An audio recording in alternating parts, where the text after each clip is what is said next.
Shalom. The brothers out of GMS Atlanta. Just here with a quick lesson. But before we get started, we'll give all praise and glory to Yahweh, Bahashem, Yahweh Shai, Bahashem, Rakakwadash. Double honors to the apostles and elders of GMS who rule and teach well. And peace and safety to the Akim that spread across the four corners of the world that's pushing out this truth, giving our diligence and putting their lives on the line to do so. We're just here with a lesson going in on the topic of proving basically that missiles are in the scriptures, and America, is going to be destroyed by the ICBM nuclear missile. Because the scriptures say, in Amos the 3rd chapter, that the Lord revealeth his secrets to the servants, the prophets. Mm-hmm. And that's a mystery, that's in the scripture that the Lord has revealed to his servants, man. Because everybody always say, how's America going to be destroyed, or they just know that it's going to be a fire, but how is the fire going to start? Through the missiles, man.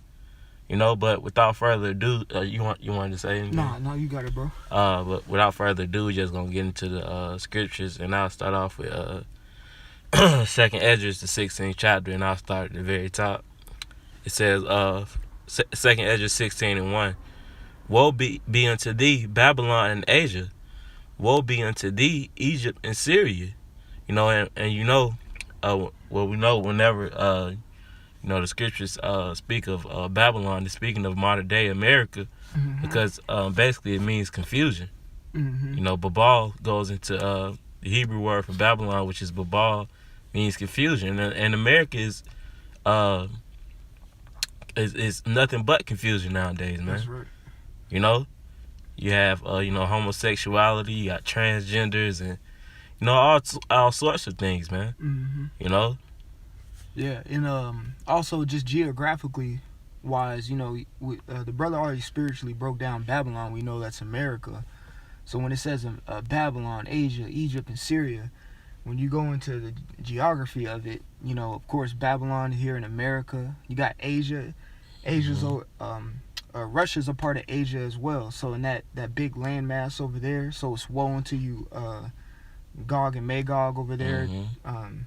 It says Egypt and Syria, and when you read about it in the same book in 2nd Esdras 13, where Yahweh Shai is going to come and cleanse that Egypt Syria area. Mm-hmm. And also another symbolic thing about it is, we all know what the word Egypt is the bondage. So mm-hmm. destruction to the bondage of the elect 144 at the end of the day. But those specific areas, they're going to get destroyed. They're going to get pounded by these missiles like we're about to go into. You got it. That's right. It's verse 2. It says, gird up yourselves with cloths of sack and hair. Bewail your children and be sorry, for your destruction is at hand. And that's basically the future, of these places, because, they, all these places are always trying to look into the future and what's to come. Well, this is what's to come. Your destruction is at hand, man. Mm-hmm. It says, verse 3, a sword is sent upon you, and who may turn it back? That's really going into the missiles, is going into the famine, the pestilence that's coming, those are the swords that's going to be sent to these places, and nothing's going to be able to turn it away. Why? Because it's prophecy, man. The scriptures say in 1 Thessalonians, when they shall say peace and safety, then sudden destruction, man. Mm-hmm. So it's nothing that you're gonna do. You can try to have all your G20 summit meetings, or you're trying to come to agreement with things. Mm-hmm. It's not gonna happen. Mm-hmm. It's verse 4. It says, a fire is sent among you, and who may quench it? That's those missiles, man. And America is going to shoot missiles, like the brother said as well, to these places, not only like Russia. Mm-hmm. America's going to shoot missiles towards Russia too. Yep. It's awesome. Everything's symbolic. Ecclesiastes 1:9. There's no new thing under the sun. Mm-hmm. Just like back in Egypt, how Egypt went through a series of plagues. It's the same thing that's going on right now, except the plagues are via the prophecies. That's right. There's the entire earth, because the scriptures also do say, woe unto the world. Mm-hmm. I think it's in I want to say Revelation. Revelation. And when you go into that word world, is oikomene. Mm-hmm. Revelation, the 3rd chapter. Yep. Woe unto the world and the inhabitants thereof. Mm-hmm. So that word there is oikomene, means, everything, all, the whole Mm-hmm. world, the whole planet, the whole earth. The Lord got a controversy. Mm-hmm. All right. So when these plagues are happening, it's happening everywhere. It's just like how it was in Egypt, where it's just a systematic breakdown of the nation until the final plague, which was, which carried a high death toll in Egypt. That's right. During that time, in the final plague or prophecy, and now at times is these missiles.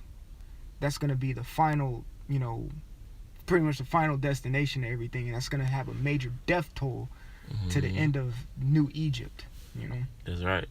God, if it's verse 5, it says, "Plagues are sent unto you, and what is he that may drive them away?" Mm-hmm. So like the brother was saying, the same plagues, that happened back in Egypt, it's going to return, man. It says, "May any man drive away an hungry lion in the wood, or may anyone quench the fire in the stubble when they have begun to burn." And that's heavy too, because we have those California wildfires going on right now, and these rich, people can't do nothing about it. With all the money they got, you can't even put a stop to the fire, man. Yep. It says, "May one turn again the arrow that is shot of a strong archer." That's speaking of the missiles, man. Mm-hmm. The mighty Lord sent of the plagues, and who is he that can drive them away? Mm-hmm. So hey, man, the missiles, once they're being shot, man. Hey, what the scripture say? None will break their rank, roughly paraphrase. Joel, the 2nd chapter. Time. I was just thinking about that because it says, what did it say at the last one you just read? The mighty Lord sent of plagues, and who is he that can drive them away? Yeah, who is he that can drive them away? Just like we just mentioned in Joel, the 2nd chapter. Also, it says in that chapter who can stand or who can abide that destruction that's going to come. Nobody. These are rhetorical questions. Almost with a level of sarcasm. Yeah, God. You know what I'm saying? Like, God. So you gonna turn these away? Like, what are you going to do about it? And when you literally think of the script too, it says one who's paraphrasing, one who shoots the bow can like literally go get a bow and arrow and shoot it. Can you go get, after you release that bow, can you just get it back? It's just like shooting a gun. You put a bullet or a round in the chamber, and then you squeeze the trigger. It's not coming back. Right. That's it. You know what I'm saying? So it's the same thing with the missiles when they come out the silos. God. Yeah, I wanted me to pull something. You can pull Joel, the 2nd chapter. All right, God. Can you get? I want to make one quick point though. Sirach 20. Okay, real God. quick, because it's these Edomites, like the brother was saying, brother Kratazar was saying, your G20 summits, and don't matter how many treaties and stuff you make, or anything that nature, ain't shit going back to how it used to be. And I swear I quote this all the time. What Putin said a few years back, that the world is in an irreversible state. Meaning it's not gonna go back to how it used to be. 14. All right. So this is what you Edomites do. You could read it. This is Sirach, or Ecclesiasticus chapter 20, verse 14. The gift of a fool shall do thee no good when thou hast it, neither yet of the envious for his necessity. For he looketh to receive many things for one. He giveth little and upbraideth much. And he opened his mouth like a crier. Today he lendeth, and tomorrow he will ask it again. Such an one is to be hated of the Most High and man. And that's what you heathens in the top heathen, the Edomites, y'all be doing that shit when you go to your little treaties, you go to your little summits, you say one thing, you may assist some help to an ally. Next thing you know, you asking for it back. Just when prime example is when Trump first got into office, you know, and he told the UN, the America's done whatever because y'all ain't paying y'all half of the side. But all in all, America's in debt to almost every country in the world. Right. You know what I'm saying? Fuck you talking about. You God. ain't paying your side. Yep. But that's the clear right here. He'll give it little and an upbraid, meaning talk behind your back much. And he'll open his mouth like a crier. Yep. Esau is a crier, according to Hebrews, the 12th chapter, in the book of Genesis. Yep. All right, where he cried to Isaac like a little punk.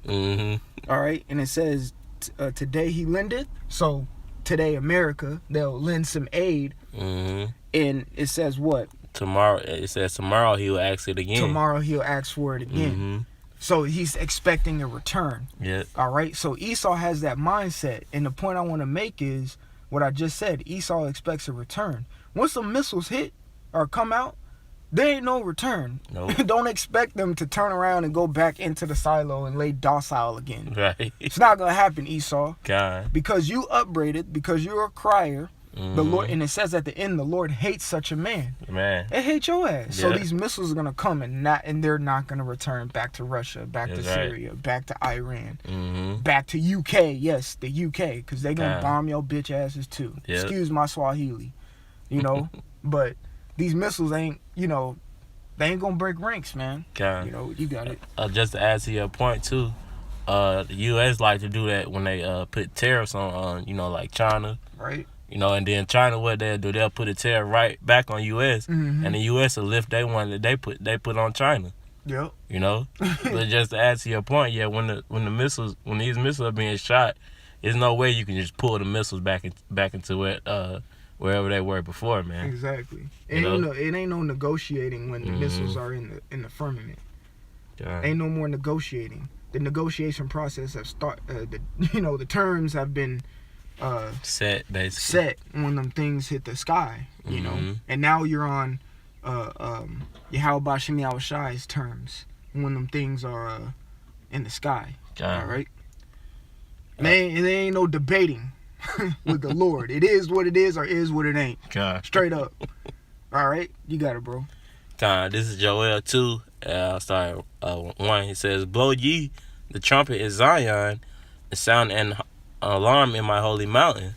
Let all the inhabitants of the land tremble, for the day of Yahweh B'Shem Yahweh Shah cometh, for it is nigh at hand. A day of darkness and of gloominess.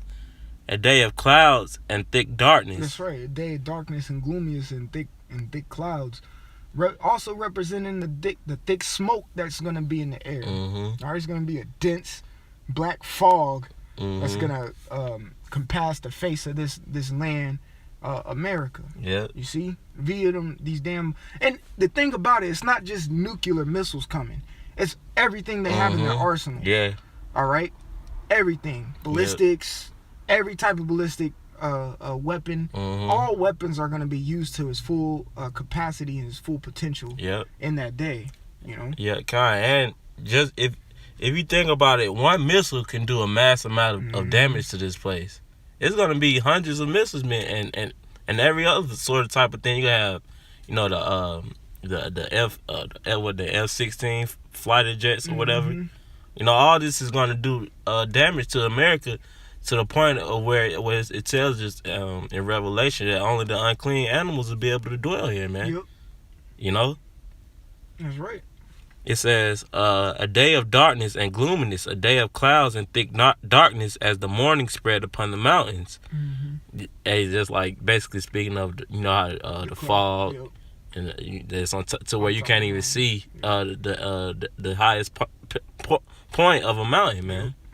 You know? It says, a great people and a strong, that have not been ever the like, neither shall be any more after it, even to the years of many generations. A fire devoureth before them, and behind them a flame burneth. The land is as the garden of Eden before them, and behind them a desolate wilderness. Yeah, and nothing shall escape them. That's right. Yeah, hey, man, this land used to be nice. You know, before the white man came and touched it. I always quote the Gadite chief called Two Eagles. He said, women did all the work. Men, all we did was hunt, have sex, and and eat whatever he said, and he says, "White man think he can make it better," something like that. And he's like, "White man crazy," And it's the same thing here. This place used to be,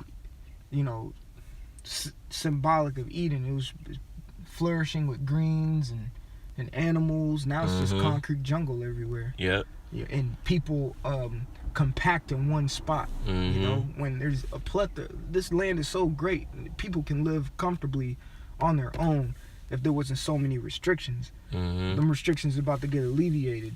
God. You got it.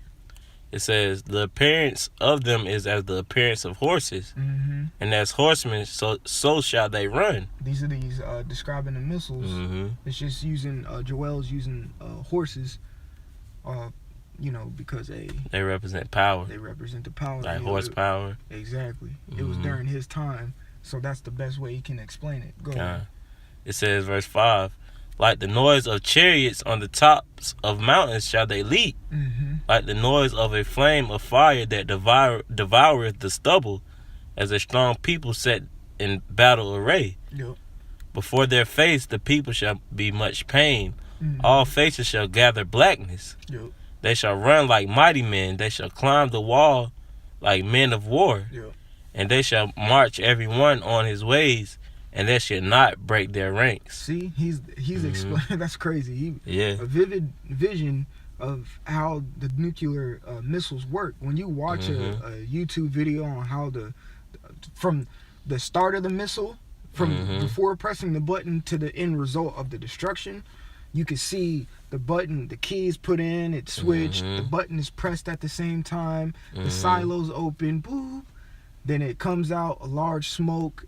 Job, the 20th chapter, explains this well too. Comes out, goes in the air. So he's explaining that they're, climbing the wall. All right, meaning was going up in the air. What else does it say? Reread that part. It says, like the noise of the chariots on the top of the mountains, they shall leap. Like the noise of the chariots on top of the mountains. The noise of the chariots, it's loud when it starts. When it starts up and gets itself on target. The inception of the, pretty much like the rocket blast. Sounds like a takeoff from a NASA spaceship with all the smoke and stuff. So, and it says the noise of the chariots. Chariots is plural, so it's multiple. Back then you had a carriage pretty much and some horses carrying them. That was like a chariot back then. And in today's world, it would be the